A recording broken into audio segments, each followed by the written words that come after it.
my pleasure to start off this panel about cybersecurity and elections. Michael and Elizabeth are colleagues who have been working on this issue for quite some time now, and it's really starting to push into what political scientists, what legal scholars, and other social scientists are studying when it comes to elections. So my presentation will be largely an overview of where we are at as social scientists, and then we'll be able to tackle down a little bit deeper into a few of the major issues with Mike and Elizabeth's presentations. So as our chair mentioned, cybersecurity in elections is in the news in 2016 with the American presidential election and potential issues of Russian hacking. In Kenya in 2017, their elections were annulled because of possible hacking, amongst other issues, and some database issues with the election management body. Of course, 2018 is the Cambridge Analytica scandal comes out, and even just on Monday with municipal elections here in Ontario, a lot of municipalities were trying out online voting, and some issues came about, and sometimes polls would have to be extended. So technology in elections is a huge, rapid-moving field of study, and the big question I think that we all have on our mind is, what does this mean for 2019? Because we do know that we have a general election coming up here in Canada. So there's a variety of different ways that we can go about studying this particular challenge because there's so many different actors involved. There are the political parties and the candidates, like Mike will talk about, media, interest groups, civil society organizations that are involved in providing voter education, for example. But today I'm going to focus pretty solely on the election management body. Election management bodies are the government organizations and departments that are tasked with the technical administration of elections. It's pretty easy to point out here in Canada, that would be Elections Canada, but also the commissioners of the elections, boundary commissions, even the CRTC has some of a role in that. So these are what we would call election management bodies, or EMBs, and they exist in many countries around the world. So we're going to take this opportunity to compare what's being done here in Canada with what's being done by other EMBs around the world. So when I say EMBs, that means election management body. So there's 4 Cree questions that this presentation is going to tackle. And the first is, how is technology being used by election administrators in the electoral cycle? How prevalent are the usage of these technologies in a comparative context? What major concerns should we be aware of? And I'll present kind of a framework for understanding what those security concerns might be. And finally, where does Canada fit into all of that? So where is Canada vulnerable to security problems with elections technology? And I'll be able to present some public opinion data as well on what Canadians are thinking about technology and elections.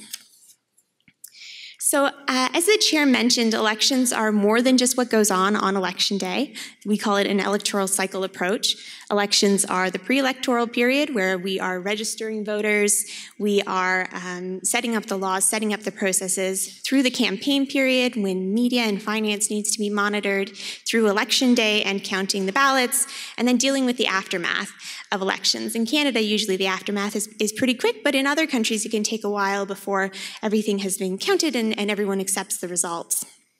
So elections are more than just election day, it is electoral cycle.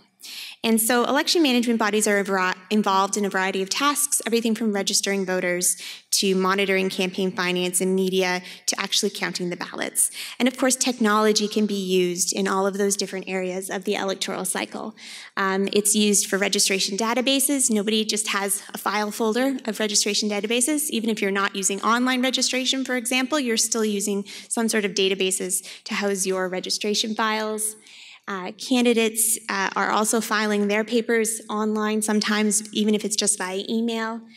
There's obviously the EMB providing education campaigns themselves, monitoring the political campaigns of candidates and parties, using online platforms to display donor data for transparency of campaign finance, through what we normally think of when we think about election technology, which is E&I voting, but as well biometric technologies and electronic poll books that are used in other countries around the world.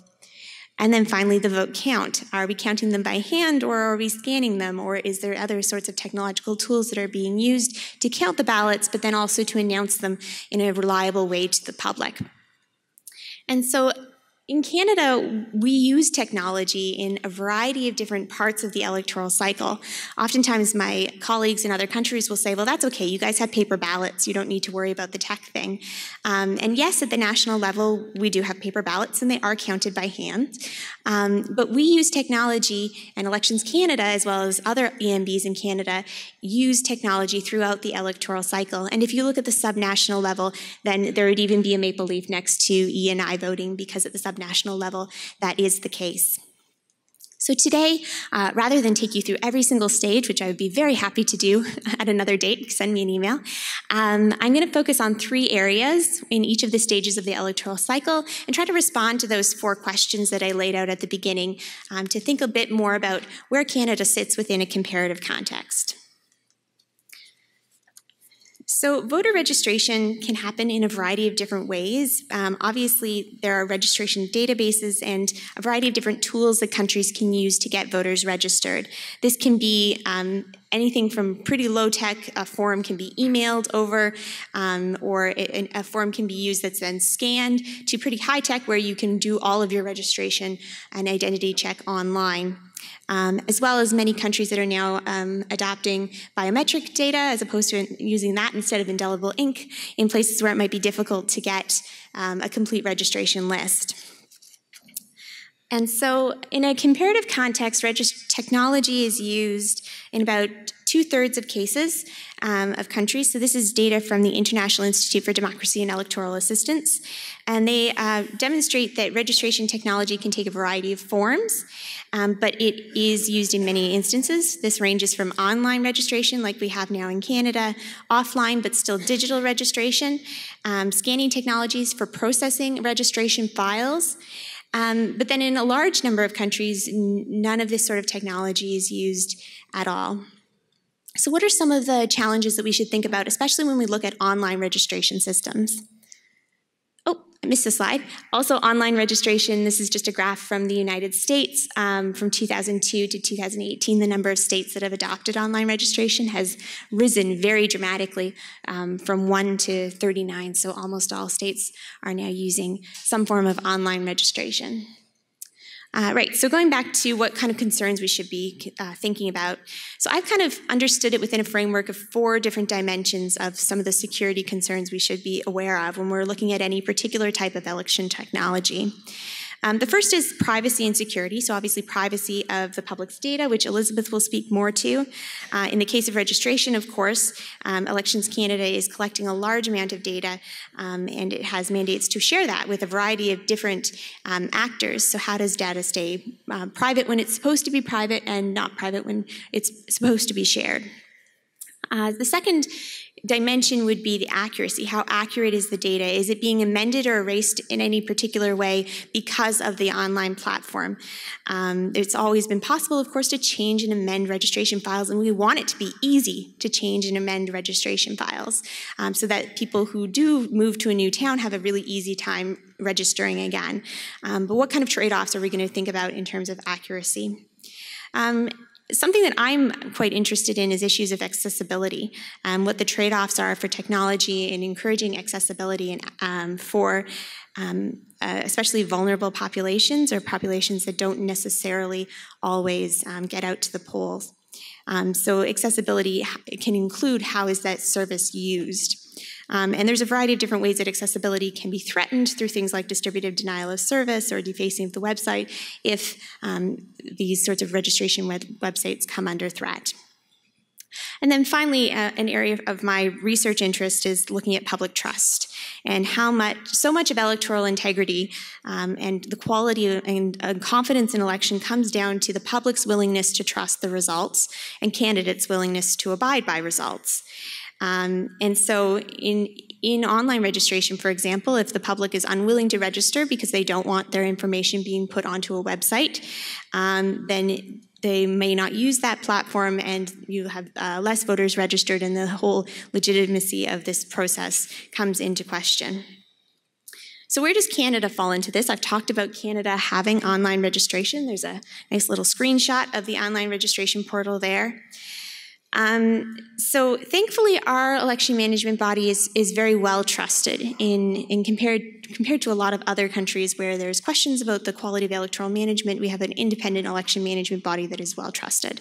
And so in the 2015 Canadian election study, so that is a survey that's put out by academics after every election, there was a question that was asked about, do you feel comfortable providing Elections Canada this information via digital means?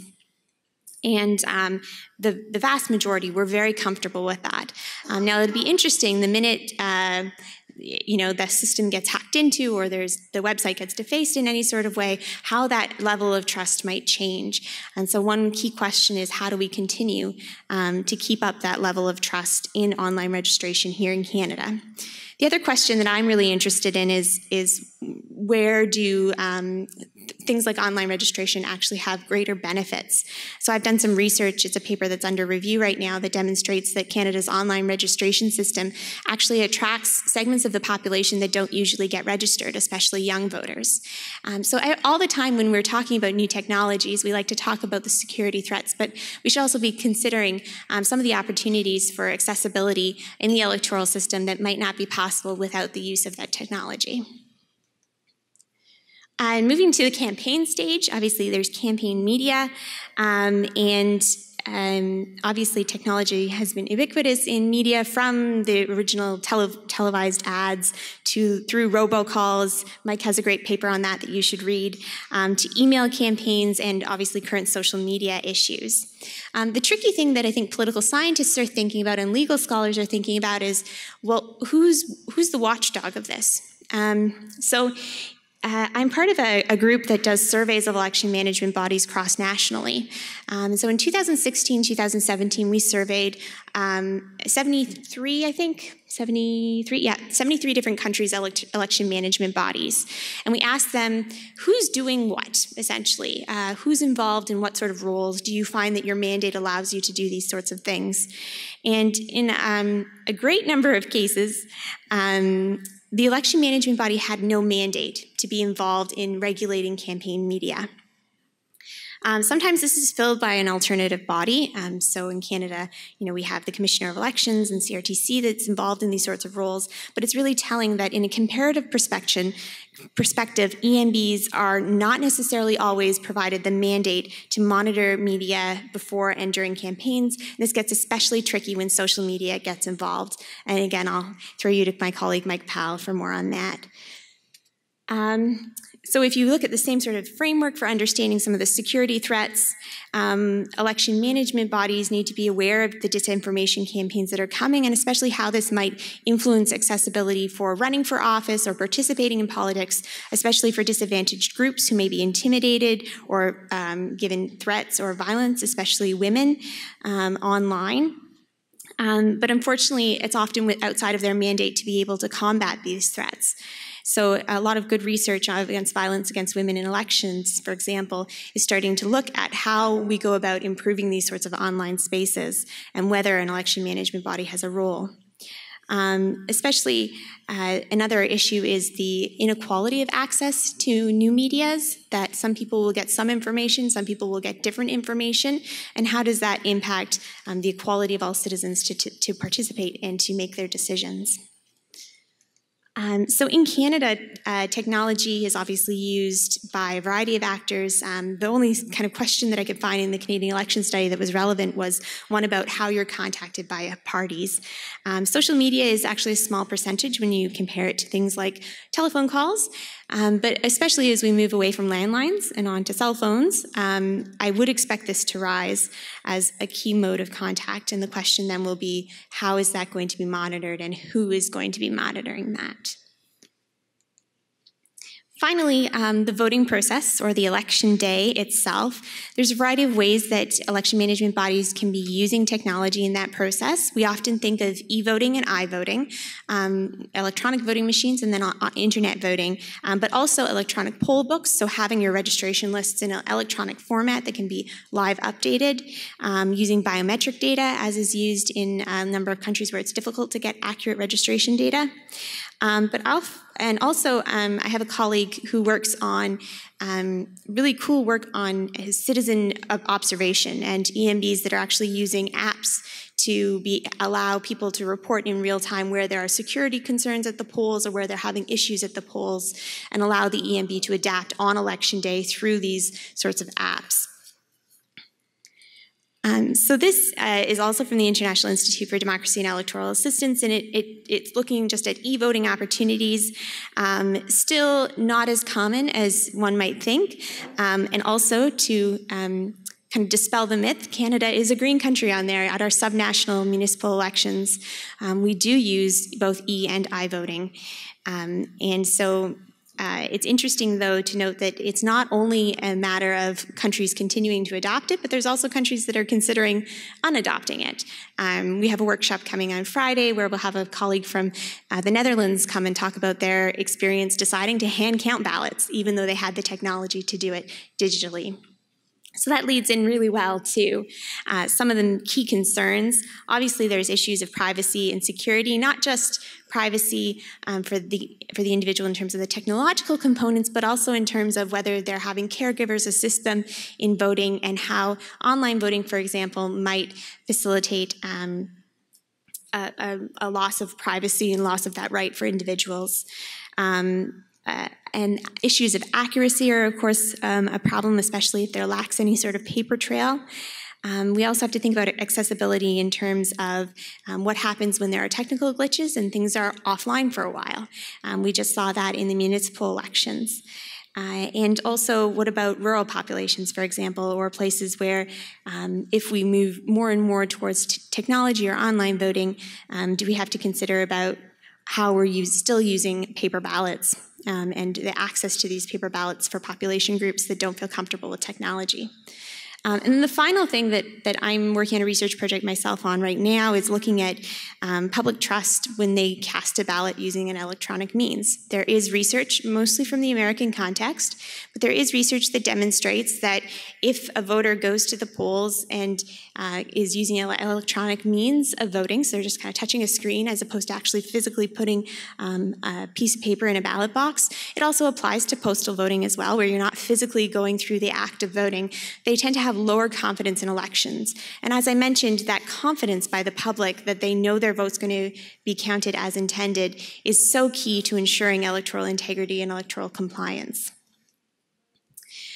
So some Canadian data, the Canadian election study did ask whether Canadians would feel comfortable having some sort of system of electronic counting, and it would appear that nearly 80% of respondents were positive to these measures.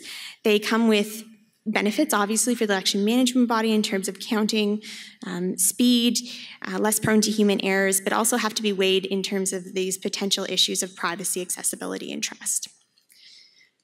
So what are the key takeaways from that? So first, technology is used throughout all the stages of the electoral cycle.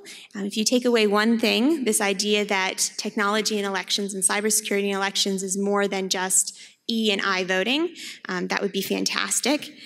Technologies are used around the globe in different sorts of ways, so we have lots of great case studies that we can borrow from outside of the Canadian context. So we should be reaching out to our colleagues in other countries to tell us about their experiences.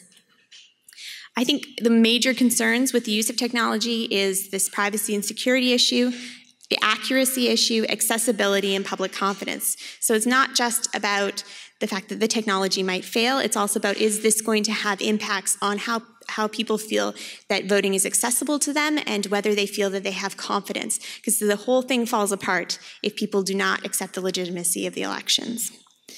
And then finally, we use paper ballots at national level elections in Canada, but we still use technology throughout the electoral cycle. So we can't necessarily just rest on our laurels and say, well, you know, we're counting our ballots by hand. There's a variety of other ways that we are still using technology throughout the electoral process. Some future research directions, things that I would like to work on, things that I think some of my colleagues are going to work on, looking at the issue of centralization and decentralization. Some people say that one of the reasons the United States was safe from some of the hacking is because it's so decentralized. There's not one place to go. So that particular issue is one that has received very little empirical study. We even have a hard time categorizing centralization of election management. So that's a long-term project.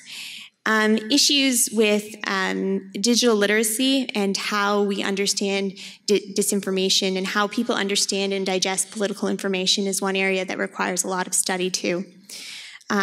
Also issues of accessibility. I've mentioned that word many times, but how do new technologies improve accessibility for some populations, and how do they detract from the accessibility of other populations, especially the most vulnerable populations here in Canada? And finally, this issue of trust that I care a lot about. How does technology impact how people interact with their electoral system, how they feel about elections? Because ultimately, the quality of an election is only as good as citizens and candidates' willingness to comply with results. So I'll leave it there, and I'll pass it off to Mike for the next presentation, looking more specifically at parties in the Canadian context.